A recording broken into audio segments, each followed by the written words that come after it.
आपने अभी अभी केन्या के एक छोटे से गांव को पीने के पानी का अनलिमिटेड सप्लाई मिलते हुए देखा, वो भी सिर्फ 1 सेकंड में। अभी एक कुआं बना है और 99 बाकी है। आपको ये वीडियो बहुत पसंद आएगा। इन 100 कुओं को मिलाकर 5 लाख से ज्यादा लोगों को पीने का ताज़ा पानी मिलने वाला है। केन्या की इस साइट पर कुछ कुएं बनाने के बाद हम नाइरीरी स्कूल सिस्टम के साउथ में गए और कह सकते हैं कि उन्हें हमसे मिलकर बहुत खुशी हुई। क्या हाल है? मैंने ऐसा नहीं सोचा था। स्वागत के लिए शुक्रिया। समझ नहीं आता कैसे रिएक्ट करूं।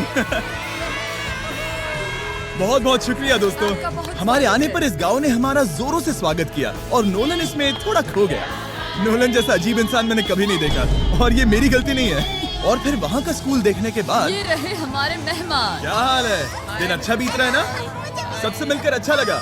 एक टीचर ने मुझे दिखाया कि स्टूडेंट्स कहाँ से पानी पीते हैं, जो कि एक बहुत ही अनसेफ नदी से आ रहा था। तो आपके स्टूडेंट्स यहीं से पानी पीते हैं? हाँ ये बुरी बात है। हाँ, स्टूडेंट्स हमेशा डायरिया जैसी बीमारी, टाइफाइड जैसी बीमारी की कंप्लेंट्स करते हैं क्योंकि वो ऐसा पानी पीते हैं। तो हाँ। हम कोशिश करते हैं, पर देख रहे हो ना, अब क्या कहा जाए। पर क्या करे, जिंदगी तो जीनी ही है और पानी तो सबको चाहिए होता है। जाहिर है कि इनकी हालत सच में बहुत खराब है। असुरक्षित पानी पीने से इन बच्चों की जिंदगी बहुत कम होती जा रही है, पर कम से कम इस गांव की मदद करने की हम पूरी कोशिश करने वाले हैं।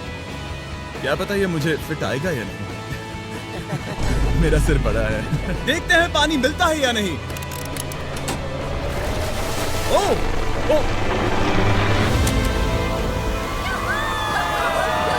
बारिश हो रही है, क्या नजारा है। पानी जमीन से बाहर आने के बाद उसे ऐसे बैरल्स में इकट्ठा किया गया और बैरल्स को वाटर टावर्स पर लगाने के बाद आसपास के गांव के लोगों के पास सिर्फ पीने के लिए साफ पानी ही नहीं था, पर एक प्रेशराइज्ड वाटर सोर्स भी था, जिसका मतलब है कि लॉन्ड्री के लिए सुरक्षित पानी भी मिलेगा। और खींचो। मुझे बताओ ये नोलन की मॉम से कितना हैवी है? नोलन की मॉम से दुगना। ओह गॉड। मैं तुम्हें यहाँ से धकेल दूंगा। ठीक है, इसे अब यहाँ रख दो।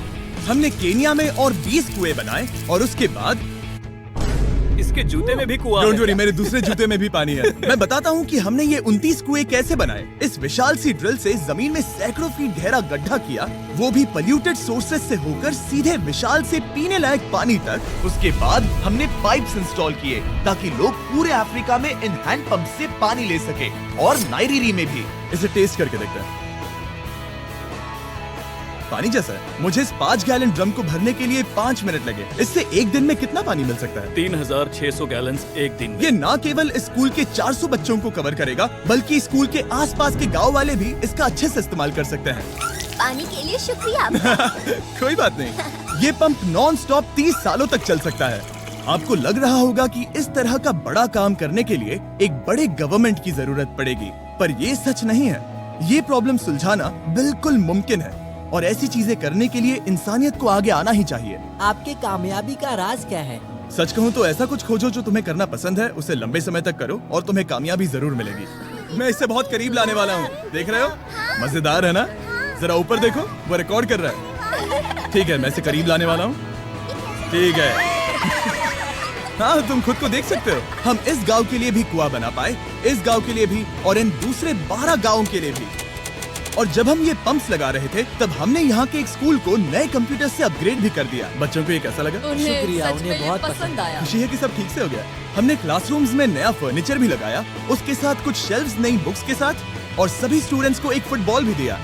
Thank you mister beast, thank you. यहाँ तक कि सभी क्लासरूम्स में नए व्हाइट बोर्ड्स और प्रोजेक्टर्स भी लगाए। आप सबको ये प्रोजेक्टर पसंद आया? हम चौक का इस्तेमाल कर रहे थे जिससे बहुत डस्ट होता था, लेकिन आज सब कुछ साफ है। हमें इस बात की खुशी है। कोई बात नहीं, इतना तो कर ही सकते हैं। पर जब हम 45वें कुएं की साइट पर गए, तब एहसास हुआ कि वहाँ का हाल और भी बुरा है। जब भी उन्हें पानी की जरूरत पड़ती थी, तब उन्हें जंगल से 1 मील खतरनाक रास्ता तय करके जाना पड़ता था, जो एक विशाल सी पहाड़ी से जाता है। मैं जल्दी उठता हूँ, लगभग सुबह 4 बजे, ताकि मैं स्कूल के लिए पानी ला सकूँ। यहाँ से पानी निकालना सेफ नहीं है। ये जगह बहुत स्लिपरी है, जिससे किसी को चोट लग सकती है। हमने उनके कुएं पर काम करना शुरू किया, तब उन्होंने मुझे दिखाया कि वो पानी कहाँ से निकालते थे। आपको दिन में ऐसे कितने चक्कर लगाने पड़ते हैं? 2 बार। दिन में 2 बार? ओह वाह! तो एक आम स्टूडेंट ऐसा ही कुछ ले जाता है? ओह गॉड! अगर 200 स्टूडेंट्स ऐसा रोज करते हैं तो ये कितना मुश्किल होगा? बहुत मुश्किल हो सकता है। ओह गॉड! ये ढलान तो बहुत बड़ी है। अरे यार, ये ढलान तो रुकने का नाम ही नहीं ले रही। हर रोज मैं सच में दंग रह गया कि ये चढ़ाई कितनी मुश्किल थी। ये सब इतना कुछ करते हैं ताकि वो यहाँ तक पहुँच सके, जहाँ इन्हें साफ पीने का पानी मिल सके। आमतौर पर आप पानी यहीं से लेते हो? हाँ। और पानी भरने के बाद ये जग्स लगभग 18 किलो तक हो जाते हैं, जो इन बच्चों के लिए पहाड़ियों से ले जाने के लिए बहुत मुश्किल है। लेडीज आराम से ये 2 उठा सकती ओह, हैं। तो मैं अभी जरूर ले जा पाऊंगा। और एक बार हमने जग्स भर लिए, उसके बाद वक्त था वापस ऊपर जाने का। जल्दी करो, चलते हैं। इससे तो पसीना भी नहीं आ रहा है। मैं ले लूंगा। और अब घंटों तक असुरक्षित पानी को इकट्ठा करने के बजाय उनका नया पंप स्कूल के बस 10 फीट दूर था। तो अब ये यहाँ से पानी ले सकते हैं। बहुत थक गया। और फिर हम गए हमारे अगले गांव में, जहां हमने बनाया हमारा 46वां कुआं। पर हमें एक प्रॉब्लम से गुजरना पड़ा। हमने देखा कि ये गांव आधे से बटा हुआ है, वो भी इस खतरनाक सी नदी से। ये अभी इतनी खतरनाक नहीं लगेगी, पर जब बारिश का मौसम आता है, पानी ऊपर तक आकर इस पुल को पूरी तरह से निगल लेता है। और ये पुल इसलिए इतना जरूरी है क्योंकि वहाँ जो गांव है, वहीं पर सभी हॉस्पिटल्स और स्कूल्स हैं, इसलिए यहाँ से रोज गुजरना पड़ता है। ये खतरनाक है, लेकिन इस पुल के अलावा इनके पास और कोई ऑप्शन नहीं है। जब ये नदी उफान पर होती है तो ये किसी को भी बहा ले जाती है, लोग, स्टूडेंट्स, यहाँ तक कि जानवर भी। हाल ही में इस नदी को क्रॉस करने की कोशिश में हमने 3 लोगों को खो दिया। इस तरह किसी की जान जाना पागलपन है और हम इसे स्वीकार नहीं कर सकते। और जिस पल हमने इस बारे में सुना, तब हमें मदद करनी ही पड़ी। तो पंप तक जाने वाले पुल को जब हमने ठीक करना शुरू किया, तब हमने केनिया से 2000 मील दूर जिम्बाब्वे देश का भी सफर तय किया।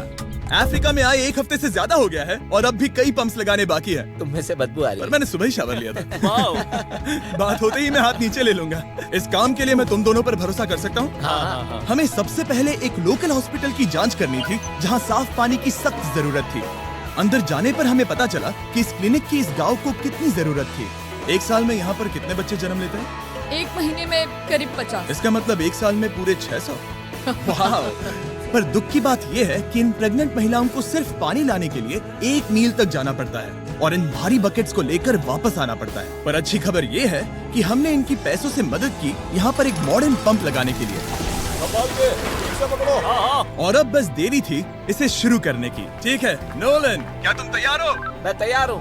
ओवर। मुझे एक ड्रामेटिक जूम इन दो। नोलन, मैंने बटन दबा दिया है, ये काम कर रहा है? पानी आ रहा है। आप जाकर चेक करना चाहेंगे? हाँ। वहाँ पर? हाँ, चलो चलिए, चलते हैं। लोगों को पानी मिलता देख मुझे आखिर बहुत अच्छा खुशी हो पानी रही मिल ही है। गया। ये सच में एक कमाल की बात है। हमारा नोलन एक प्रोफेशनल डांसर है। हाँ। ये 3 कैमरे में डांस कर रहा हूँ। वो कर क्या रहा है? सॉरी, मैं नहीं चाहता कि आप इसे और देखें। साफ पानी मिले ये पक्का करने के अलावा इस गांव में बहुत से स्टूडेंट्स को ट्रांसपोर्टेशन की भी दिक्कत थी, तो हमने इन सबको नई साइकिल्स देने का फैसला किया। बच्चे बहुत ज्यादा हैं, पर हमने साइकिल्स भी उतनी ही खरीदी हैं। सच बताऊं तो मुझे साइकिल चलाना नहीं आता। जिमी को सिर्फ साइकिल देना आता है। कभी इसे चलाना नहीं सीखा। तो चलो हम एक रेस लगाते हैं। 3, 2, 1, गो! ओह माय गॉड, सभी मुझसे आगे जा रहे हैं। संभल के, मुझे चलाना नहीं आता, किसी को उड़ाना नहीं चाहता। तुम इसे चलाओगे? ठीक है, जाओ चलाओ। ओके। और इन्हें साइकिल्स देने के बाद हमने तब तक पंप्स लगाए जब तक हम पहुंच गए कुआं नंबर 69 तक। ये कुआं सोलर पावर्ड है, जो गांव के किसानों के लिए खास बनाया गया है, ताकि इनकी फसलों और जानवरों को जरूरत से ज्यादा पानी मिल सके। चाहे गर्मी हो या फिर बिजली ना हो, इससे कोई फर्क नहीं पड़ेगा। हर एक पैनल है 200 वॉट्स का, जो एक पंप से जुदा है। ये पंप हर घंटे 5000 लीटर पानी खींच सकता है। बेसिकली ये अनलिमिटेड पानी का सोर्स है इस पूरे गाँव के लिए। ये बहुत बढ़िया है। और जिम्बाब्वे छोड़ने के बाद हम चाहते थे कि अफ्रीका की सभी कम्युनिटीज को पानी मिलता रहे, इसलिए हमने और कुछ पंप्स बनाए युगांडा में, सोमालिया में और कैमरून में। कैमरून में हमने क्या क्या किया ये देखने के लिए फिलैंथ्रोपी चैनल पर हम जल्द ही एक वीडियो अपलोड करने वाले हैं। इन गाँव में वक्त बिताने पर मुझे एहसास हुआ कि पंप्स लगाना कितना जरूरी होता है। कैसे ये खेती को पानी देते हैं, भूखे का पेट भरते हैं, कैसे ये हॉस्पिटल्स को साफ सुथरा रखते हैं, और सबसे जरूरी कैसे ये आने वाले पीढ़ी के बच्चों के लिए लंबी और हेल्दी जिंदगी जीने में मदद करते हैं, और इससे कम्युनिटीज का भविष्य भी सेफ हम होता है। बहुत समय से इंतजार कर रहे हैं साफ पानी के लिए। Water is life. और कुछ लोकल लोगों की मदद से हमने आखिरकार ये पुल पूरा कर ही लिया, जिसे ये कम्युनिटी अगले 100 सालों तक इस्तेमाल कर सकती है। कई जिंदगियां बचेगी, परिवार एक साथ आएंगे, परेशानियां चली जाएंगी। इस वीडियो में हमने जो 100 पंप्स लगाए हैं वो कई जिंदगियां बदल देंगी, पर ये काफी नहीं है। इसीलिए मैं चाहता हूँ कि आप जाने से पहले beachphilanthropy.org/wells पर जाएं और मुमकिन हो तो पैसे डोनेट करें। मैं सच कह रहा हूँ, हमें इस वीडियो से एक पैसे का भी फायदा नहीं हो रहा है। इस वीडियो से जितने भी पैसे आएंगे वो 100% इन पंप्स को बनाने में खर्च होंगे, वो भी पूरी दुनिया में। पता है ये अजीब है कि एक यूट्यूबर को ये सब करना पड़ रहा है, पर किसी को तो करना ही होगा। अगर कोई नहीं करेगा तो हम ये करेंगे। आप देख सकते हैं इस काम से कई कम्युनिटीज की जिंदगियां बदल रही हैं। और फाइनली 100वां पंप। ओह माय गॉड, मुझे माफ करना।